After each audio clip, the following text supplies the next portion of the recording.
இன்னைக்கு நம்ம குரோகோஸ் basketball season 2 first episode தான் பார்க்க போறோம். வின்டர் கப் வரப்போகுது, அதனால எந்தெந்த டீம் பார்ட்டிசிபேட் பண்ண போறாங்கன்னு சொல்லி பிரஸ்ல இருந்து ஆளுங்களா வந்து அதெல்லாம் நோட் பண்ணிட்டு இருக்கேன். கண்டிப்பா இந்த கைஜோங்கிற டீம் பயங்கர டஃப் கொடுப்பாங்கன்னு தெரியும். அந்த கசாமாவோட லீடர்ஷிப்ல கூடவே ஜெனரேஷன் ஆஃப் மிராக்கிளை சேர்ந்த ரியோட்டா அப்படிங்கிற அந்த பையனு உள்ள இருக்கிறான். ஆனா இதுக்கு முன்னாடி நடந்த இன்டர் ஹை ஸ்கூல் மேட்ச்ல இந்த கைஜோங்கிற ஸ்கூல்ல டோவோ அப்படிங்கிற ஒரு ஸ்கூல் தோக்குடிச்சிருக்கு. ஏன்னா அந்த ஸ்கூல்ல தான் இந்த ஜெனரேஷன் ஆஃப் மிராக்கிளை சேர்ந்த பீஸ்டான அவுமனிங்கிற ஒருத்தன் இருக்கான். ஜெனரேஷன் ஆஃப் மிராக்கிளை பத்தி பேசுறோம் அப்படின்னா ஷுடோக்குங்கிற ஸ்கூல்ல மிடோரிமான ஒரு பையன் இருக்கிறான். யோசனுங்கிற இன்னொரு ஸ்கூல்ல முராசாக்கிங்கிற ஒரு பையனும், அதுவே ரகுசானுங்கிற ஒரு ஸ்கூல்ல அகாஷிங்கிற ஒரு பையனும் இருக்கிறான். மோஸ்ட் ப்ராபபிலி இந்த 5 டீம்ல ஏதோ ஒன்னு ஜெயிக்கிறதுக்கு தான் வாய்ப்புகள் இருந்தாலுமே இந்த இடத்துல கியோஷிங்கிற ஒரு ஸ்ட்ராங்கான சென்டர் பிளேயரை வச்சுட்டு ஆல்ரெடி அந்த ஜெனரேஷன் ஆஃப் மிராக்கிளை சேர்ந்த 3 பேரையும் நேருக்கு நேர் ஃபேஸ் பண்ண ககாமிங்கிற ஒரு தனியும் கூட வச்சுக்கிட்டு எனக்கு என்னமோ இந்த சேரினுங்கிற ஸ்கூல் இப்ப நடக்க போற இந்த வின்டர் கப்ல ஒரு டார்க் ஹார்ஸா இருப்பாங்க அப்படிங்கிற மாதிரி இங்க 2 பேர் பேசிட்டு இருப்பாங்களா. அப்படியே சீன் கட் பண்ண ஸ்கூல் முடிஞ்சிட்டு பசங்க எல்லாரும் ஒரு கடையில சும்மா சாப்பிடறதுக்கு வந்திருக்கேன். நம்ம ககாமி அங்க சாப்பிடறதுக்காக பயங்கரமா கஷ்டப்பட்டுக்கிட்டு இருப்பான். ஏன்னா அவனோட லெஃப்ட் ஹேண்ட்ல அவன் சாப்பிடறதுக்கு ட்ரை பண்றானா.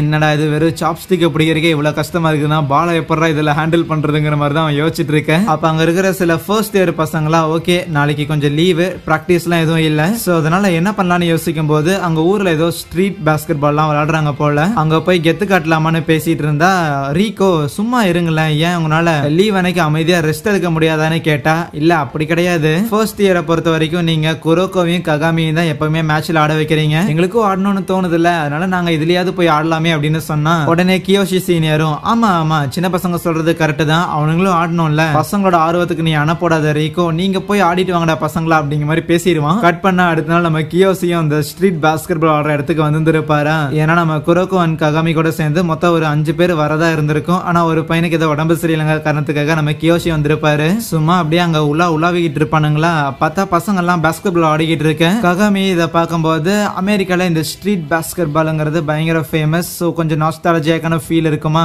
சரின்னு முதல்ல மேட்சுக்காக அங்க ரெஜிஸ்டர் பண்ண போக அவங்க ஆல்ரெடி வேற ஒரு டீம் ரெஜிஸ்டர் பண்ணிட்டு இருக்கோம். அவங்க சேவோவா இருக்குமா. ஏய் நீங்க என்னடா பண்றீங்க அப்படின்னு 2 பேரும் அங்க ஓரமாக்கு வந்து பேசிக்கிட்டு இருக்கேன். அப்போ அந்த சேவோட கேப்டன் நம்ம கியோஷி இருக்கிறாருல, அவர் கூட பேசிக்கிட்டு இருப்பாரு. என்ன உன்னோட முழங்கால அடிபட்டு இருந்ததுல இப்போ ஓகேவா என்ன அப்படின்லாம் பேசிட்டு இருக்கேன். சரி நீங்க இங்க உலாவிக்கிட்டு இருக்கிறீங்க, நீங்க எல்லாம் பிராக்டிஸ் பண்ணல அப்படின்னு ககாமி கேட்கும் போது ஆல்ரெடி நாங்களா 3rd இயர்ஸ் அதனால ரிட்டையர் ஆக போறோம்னு சொல்ல, ஏன்பா நீங்க வின்டர் கப்புக்கு பார்ட்டிசிபேட் பண்ணலையா அப்படின்னு கேட்கும் போது என்ன கலாய்க்கிறியா, ஆக்சுவலி வின்டர் கப்ல டாப் 8 டீம்ஸ் யார் யாரு இன்டர் ஹை ஸ்கூல் மேட்ச்ல ஜெயிச்சாங்களோ அவங்களால மட்டும்தான் பார்ட்டிசிபேட் பண்ண முடியும். நம்ம ரீஜன்ல இருந்து நீங்களும் ஷுட்டோக்கும் ஆல்ரெடி அந்த டாப் 8க்குள்ள போயிட்டீங்க, எங்களுக்கு அதுக்கான வாய்ப்பு கிடையாது. அது ஒன்றும் பெரிய பிரச்சனை இல்ல, ஃபைனல் இயர்ல வேற இருக்கிறோம், அதனால படிக்கிறதுக்கு கொஞ்சம் டைம் கிடைக்குது. அது மட்டும் இல்லாம எந்நேரம் படிச்சுட்டே இருக்க முடியுமா, சின்னதா ஒரு பிரேக் எடுக்கிறதுக்காக தான் இந்த ஸ்ட்ரீட் பாஸ்கெட் பால் ஆடுறதுக்காக வந்திருக்கோம். இருந்தாலும் உங்க கூட இந்த ஹியூகா பையன் வந்திருந்தானா கணக்கு தீர்த்து இருக்கலாம், பட் பரவாயில்ல இருக்கட்டும், அப்புறமா பாப்போம் என்ன அங்க இருந்து கிளம்ப. அப்ப அந்த டொமோக்கிங்கிற மொட்டை தான், ஆமா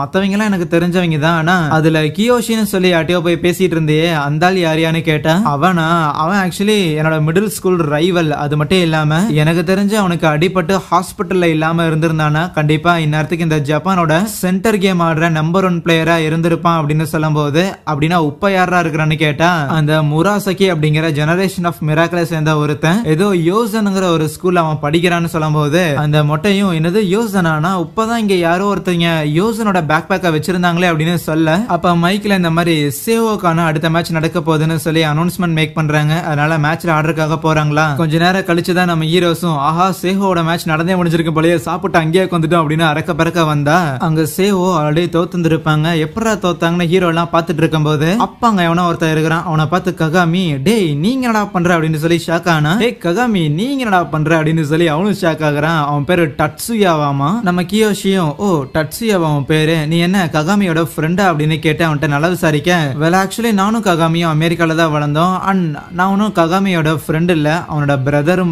அப்படியே சீன் கட் பண்ணி சில வருடங்களுக்கு முன்பாக நம்ம ககாமி பையன் சின்ன பையனா இருக்கும் போது அமெரிக்கால தான் இருந்திருப்பான். ஆனா அவனுக்கு பெருசா ஃப்ரெண்ட்ஸ் அப்படிலாம் யாரும் இருந்திருக்க மாட்டாங்க. நான் என்ன எந்நேரம் மூஞ்சி ஒரணா வச்சுட்டு இருக்கிறேன், ஏன்டா இவனை என்கிட்ட பேச மாட்டேங்கிறான் அப்படிங்கிற தோணில தான் சுத்திட்டு இருப்பானா. அப்பதான் இந்த டட்சியாங்கிறவன் நம்ம ககாமியை மீட் பண்ணிட்டு, ஹோய் பையா சும்மா தான் ரோட்ல உலாவிட்டு இருக்கிறீனா வந்து என் கூட மேட்ச் ஆடுறியான்னு பேசும்போது, ஹே நீ ஒரு ஜாப்பனீஸா, அப்பாடா இங்க வந்து இவ்வளவு நாள் ஆனதுக்கு அப்புறம் அட்லீஸ்ட் நீயாவது என்கிட்ட பேசுறியாடான்னு சொல்லிட்டு டட்சியா கூட கேம் ஆட போகும்போது ஆல்ரெடி அங்க ஏதோ மேட்ச் ஆடி இருந்திருப்பாங்க போல, ஆள் 10ல இருந்தா ககாமியை கூப்பிட்டு இருந்திருப்பாங்க. அண்ட் ககாமிக்கு பாஸ்கெட் பால் ஆட தெரியும் தெரியாது. இருந்தாலும் டட்ஸி அங்க ஆடுறத பார்த்துட்டு வாயை பொளந்திருப்பான்.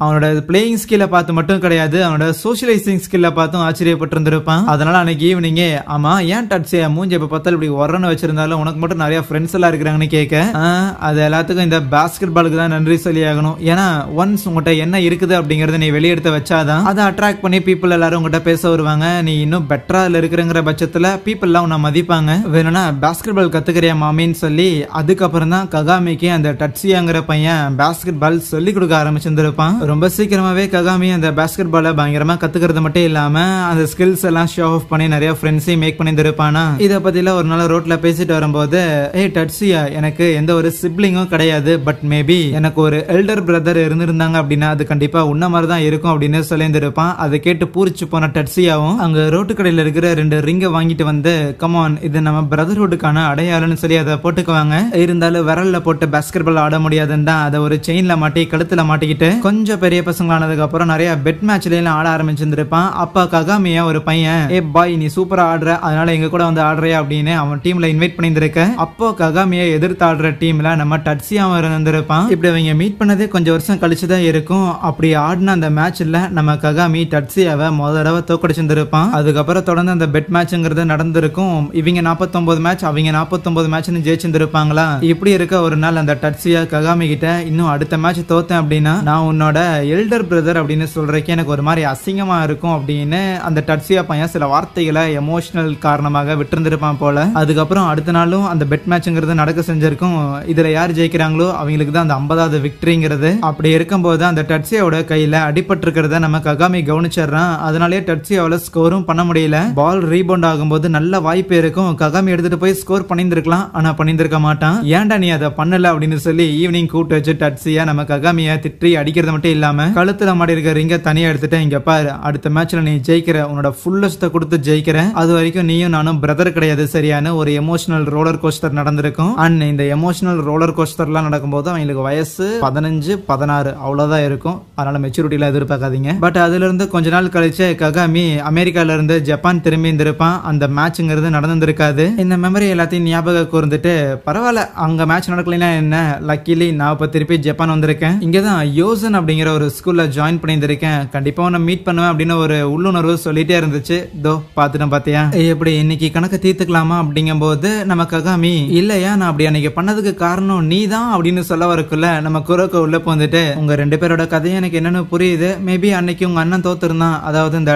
டட்ஸியோ தோத்துருந்தான் அப்படின்னா உங்க 2 பேராலையும் நீங்க 2 பேரும் பிரதர்ஸ் அப்படின்னு மாறி மாறி கூப்பிட்டுக்க முடியாது, உங்க ரிலேஷன்ஷிப் பாதிக்கப்படுமோ அப்படின்னு நினைச்சிருந்திருக்க. பாதிக்கப்பட்டா பட்டுட்டு போகுது, நீங்க 2 பேரும் பிரதர்ஸா இருந்தா என்ன இல்லைன்னா என்ன, ஆனா என்னைக்கும் ஒரு பிளேயர், ஒரு நல்ல பிளேயர், ஒரு கேமை விரும்புற ஒருத்தன் தன்னோட ஆப்போனன்ட் தன்னோட ஃபுல்லஸ்ட கொடுத்து தங்க கூட போட்டி போடணும் அப்படின்னு தான் விரும்புவான்னு அவமனேவை யோசிச்சு பாக்குறான். ககாமிக்கும் குரோக்கோ என்ன சொல்ல வரான்னு புரிஞ்சிருச்சு. அதனால டட்ஸியாவை ஓகே கணக்கு இங்கே நேராக்கிக்கலான்னு சொல்லும் போது டட்ஸியாவும் குரோக்கோ யாருன்னு கேக்குறான். குரோக்கோவும் தான் பேரை சொல்லும் போது, ஓ நீ தான் குரோக்கோவா, உன்னை பத்தி நான் கேள்விப்பட்டிருக்கேன், பரவாயில்லையே ககாமி உனக்கு நல்ல ஒரு பார்ட்னரை பிடிச்சிருந்திருக்க, ஈவன் இந்த யோசனுங்கிற ஸ்கூல்ல எனக்கு ஒரு பார்ட்னர் இருக்கிறான் அப்படிங்கும் போது, இங்க ஜிம்ல நம்ம பசங்க எல்லாரும் லீவுன்னு சொன்னா கூட ட்ரைனிங்ல எடுத்துக்கிட்டு இருப்பானுங்களா, நம்ம கோச் ரீக் அவங்க வந்துட்டு, ஏன்டா லீவ் அப்ப கூட சும்மா ரெஸ்ட் எடுக்க மாட்டீங்களா அப்படின்னு இந்த இன்டர் ஹை ஸ்கூல் மேட்ச் ஒன்று நடந்திருக்கும். எப்படி அந்த கைஜோக்கு டோவோக்கெல்லாம் மேட்ச் நடந்தது, அந்த மாதிரி அந்த இன்டர் ஹை ஸ்கூல் மேட்ச் கம்ப்ளீட்டா முடிஞ்சிருக்கும். அதோட ரிசல்ட் தான் வந்திருக்குமா. அதுல டாப் 3ல 3rd பிளேஸ்ல யோசனுங்கிற ஒரு ஸ்கூல், 2nd பிளேஸ்ல